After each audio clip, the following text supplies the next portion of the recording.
Você é daqueles que vai na onda das pessoas que falam que não precisam ir à missa? Veja bem, os primeiros cristãos, eles se encontravam em cavernas e até catatumbas, em casas escondidas, para partilhar o pão e para partilhar a palavra. Olha a importância de estar convivendo em comunidade, em sintonia com a comunidade. Olha a importância de estar reunidos.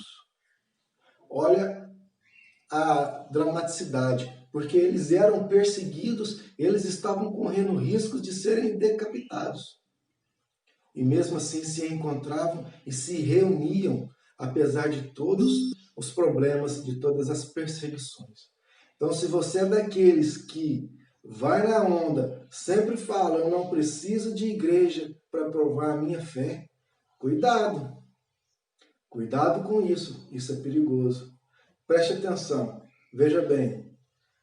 Imagine agora uma fogueira.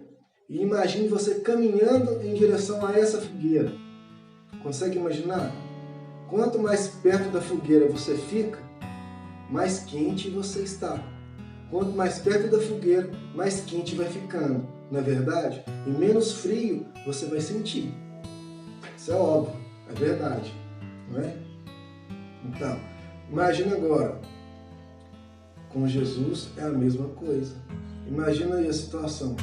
Quanto mais perto de Jesus, quanto mais você caminha em direção a Jesus, mais longe do diabo você fica. Agora, o contrário. Quanto mais longe de Jesus, mais perto do diabo você vai ficando. É uma verdade.